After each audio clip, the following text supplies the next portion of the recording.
More than 200 million people live outside their country of birth.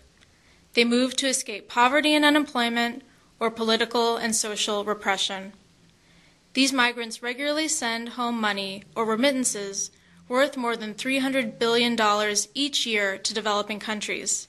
This far exceeds the volume of official aid flows and constitutes more than 10% of GDP in many developing countries. According to the World Bank's latest Migration and Remittances Factbook, remittances to developing countries were a resilient source of external financing during the recent global financial crisis, with recorded flows expected to reach $325 billion by the end of this year, up from $307 billion in 2009. Remittances actually fell only a little, and they recovered very quickly. So it was like a V-shaped recovery, but the V was really flat. And that was a bit of a surprise to all of us, because we thought with the crisis globally, we would expect remittances to fall significantly. So remittances have quickly recovered to pre-crisis level of $325 billion a year.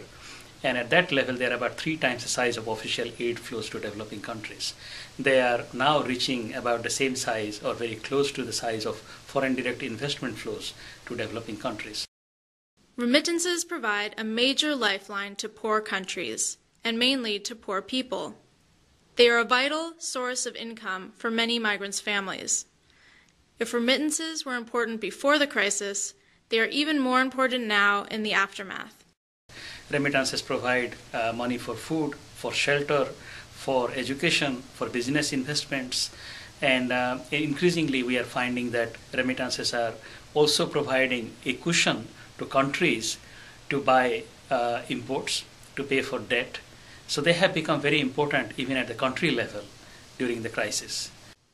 Yet, there are major challenges in understanding the development impact of remittances. Due to lack of good data, their importance to development in many countries is often undervalued. A case in point would be Africa, where official numbers show that Africa receives about $22 billion in remittances.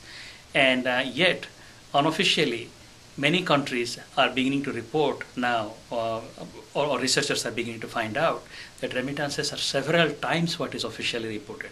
Not 1 time, not 2 times, sometimes 10 times higher than what the government statistics is reporting.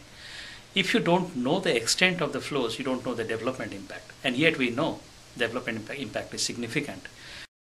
Better measurement of remittances and facilitating their flow by reducing transaction cost and improving access to services can increase the development impact of remittances. Recognizing remittances as private flows is also very important. We don't want to try to target them to specific uses that we think are useful, but what we want to do is to leverage on these flows so that we can get more development impact. 2 ways of doing that. One would be to link remittances to financial services at the household level or at individual level. So remittance-linked deposits, remittance-linked loans, microfinance. Remittances properly accounted in credit rating analysis could improve credit rating of countries, and that can bring down borrowing costs for everyone.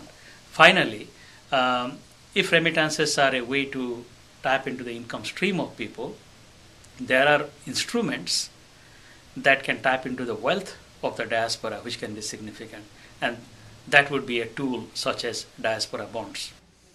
The recovery of remittances seems promising, with an expected rise further in 2011 and 2012, possibly exceeding $370 billion in 2 years' time.